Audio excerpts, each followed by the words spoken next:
Hey everybody, welcome to another Year of Sundance 2024 edition, celebrating 40 years of independent film. We got some really great interviews coming up for you, so stay tuned, like and subscribe, and thank you so much for watching Breezeway Productions. One more time, and one more again. And then for Marco. You got it. Go Marco! Marco!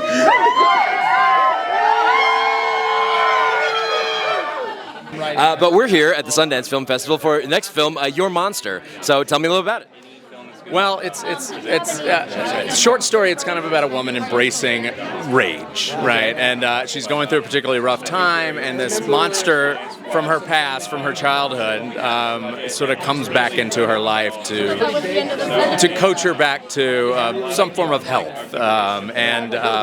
But things take a turn pretty quickly. There's some romance. There's some murder. It gets kind of dark.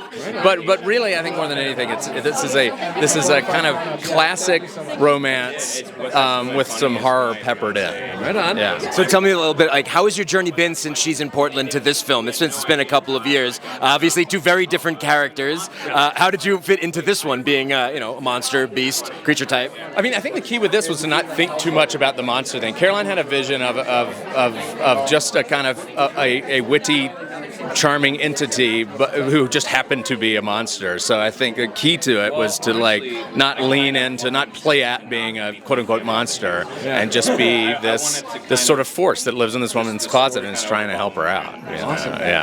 What were your childhood monsters growing up, and do they still scare you? I think, yeah. I mean,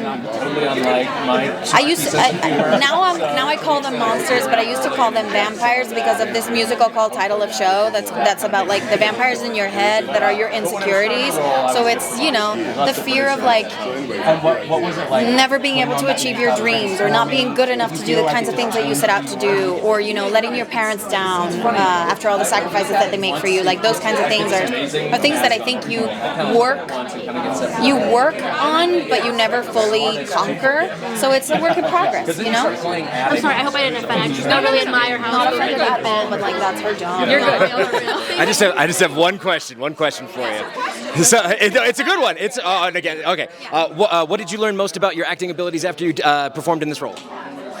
I honestly realized that I am capable of so much more than I give myself credit for, and that, a great director really has the ability to bring things out of you and push you to places that you wouldn't have thought that you could go to, and that was Caroline for me. So this is different than anything else I've ever done, and I'm excited for the world to see it. Yeah. Tim Williams, the composer on the film. Wonderful. Nice to meet you, sir. Tell me a little bit about how was the composing in this film done? What was your ideas to make this film true when it comes to the music? So Your Monster is a really interesting mashup of a romantic comedy and a horror combined. She falls in love with the monster in the closet, and Carolyn, the director, really wanted something that felt kind of throwback, a little bit like a classic Nora Ephron romantic comedy, but we also needed to incorporate the horror. So it was definitely tough combining those two elements. But we lent a little bit into kind of Henry Mancini, some of those lovely old kind of jazz scores, and the sort of classic Italian things. So the music is sort of somewhat shamelessly romantic, but it's told through a modern lens. So yeah. What kind of instruments did you find yourself using most often while making the score? Yeah, so mostly it's piano and strings, and then some nylon guitar. And then for the horror stuff, it's full-on orchestral, like terror, for those scenes that need that weight. Do you have a favorite scene that was done in the movie that you liked composing the music for? Yeah, the breakthrough scene for me is a scene where Monster, she's an actress, and she's reciting and having trouble with some Shakespeare, and so he delivers this beautiful kind of version of the Shakespearean poem, and it's the scene where she kind of starts to fall in love with him, and so the theme there for the monster had to be really heartfelt and romantic, and that was kind of the secret of the film as well, was not to make it comedic, but to make it really heartfelt, like a real romance. So that was the scene for me. I knew if I could nail that scene, the rest of the score was going to be easy. So that was one of the first scenes I tackled, and thankfully Carolyn loved the theme. So and you'll hear it all through the movie. Speaking with Will Stone. Nice to meet you, Will. Tell me a little bit about your role on the project. I was the director of photography. Okay. So tell me a little bit about how you chose the cameras and the angles and the different lenses to shoot. What really made this film cinematic in your eyes? A lot goes in, a lot goes into that.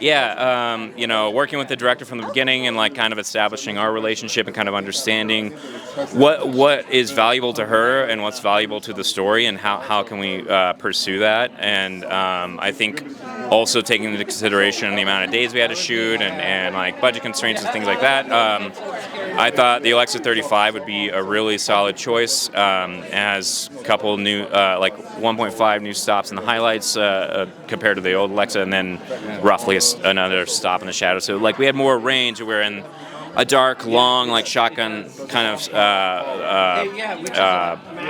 what's it called? I don't know, a house.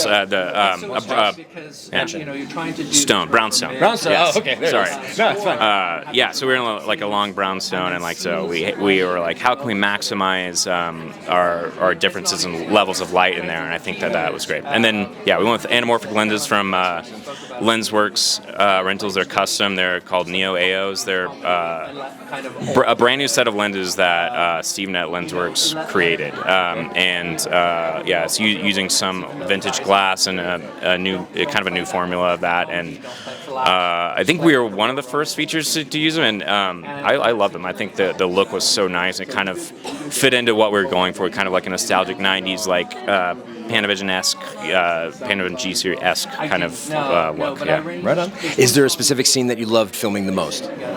There were a lot that I was really happy with. I think the kind of the finale, the last scene, overall is really nice. Like I think every department brought their A game, and like it just visually is like very appealing. I think, yeah.